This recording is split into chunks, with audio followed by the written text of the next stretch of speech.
In this video, we're going to talk about the dialog controller script in the inspector.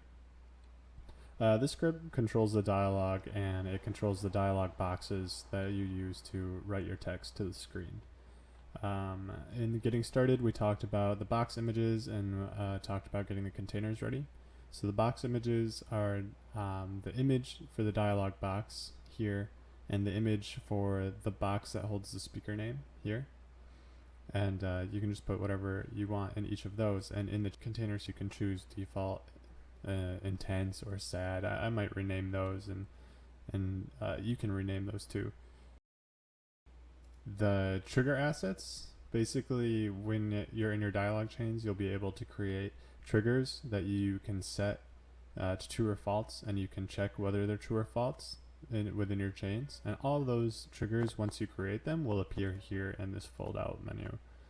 And this bool, reset data after play mode, deals with your triggers. So triggers are scriptable objects, and in Unity, any changes made during play mode to scriptable objects remain once you exit play mode.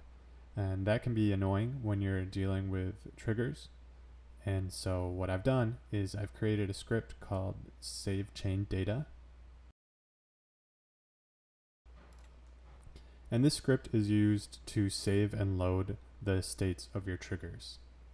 And so what this bool does is when it's true, it will save the states of all of your triggers when you immediately enter play mode. And when you're about to exit play mode, it will load all of those states again, basically resetting them to their original state before you entered play mode. If you uncheck this bool, then any changes you make to your triggers during play mode will remain when you exit. And then we talked about this in the getting started video too. This canvas is just it's a prefab that comes in your resources. It's just a dialog canvas. It's just a canvas that all the dialog boxes will show themselves on. Okay, so the main thing you would use this script for in the inspector is you can choose which of these containers you want to edit. So you have these containers here, and you can choose which one you want to edit. So let's just go to the main. And when you first start it, you're going to click on this, and it might be all white like that. And you just need to update some of your things. So for some reason, you need to change the dialog box that you're choosing, the image here. And even though it was on default, it doesn't always, when you first start it, it'll be white for some reason. So you just need to, to pick one of these and then go back to default, and then it'll show your default. And then you can pick one of your portraits. So just use this one, and then you can save the changes. And then when you go back to edit it, it'll be like that. And this is just for all of this, the portrait, the text here is just so you can have an idea of what it will look like. So you can type whatever you want here. This is just a test. And you can name him Sir Rumpelstein. And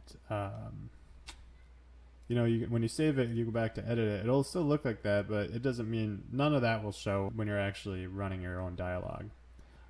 So again, all of this stuff here, everything under this in this inspector, you could go into the containers down here, and you could edit it yourself. So if I click out of here, it'll automatically delete that. And all you could do is you could drag the dialog canvas up here, and then drag one of the containers that you want to edit, and then go through and edit everything that's in here to your liking. But it's all very confusing, and because of that, and it's all in random different places, it's just awkward to deal with. So here, all this does, when you click on this edit container, in this window here, you'll see that it instantiates a dialog canvas, and in that dialog canvas it puts one of these containers inside of it already, so you can just deal with it in here. So I put all of the main things you'd want to change all in one window, You can change the opacity of all three of these things. You have your image, you have the name, you have the dialogue. A couple more. You have the main width of the whole thing. So basically, if you click right here, see max width, you see how far the dialog box will expand before it starts to wrap the text down. Obviously, if you leave that clicked, you won't see that in game. This is just it's just to help you see how wide the dialog box will go. If we go down to test different dialogues, we can just type random letters and see that once it gets to that max, it keeps wrapping down. But then there's another thing that I put in here, which is I think good, is a minimum width for your dialog box. So if you just have one thing, if he just says yes excitedly, I personally think that it looks bad for the dialog box to be so small, especially with a long name like Sir Rumpelstein. So that's what that slider is for, the minimum width. Then you have padding, just like anything in Unity, any sort of box has padding, but it's just how far away the words are going to be from the sides of the box. So you can have 100, and it brings it very far away from the left, and this is the right side, and the top, you can have 100. You can do whatever you want to do. One issue is with the font. For some reason, you can't drag the font that you want to these boxes here. Sometimes it works, but sometimes it doesn't. But it'll always work if you push this little circle and just choose the font from here. Also, when people make font, they have a license that goes along with it. And I didn't really know how to deal with that, so I didn't put any fonts in with dialog chains. But it's very easy if you just go to a font website and download a font that works specifically with your project. That would be better than just using a stock font anyway. So everything that you're editing right here is you're editing the main container, because we chose to edit the main container. So if I can I'll delete the changes here because I don't really remember what I just did.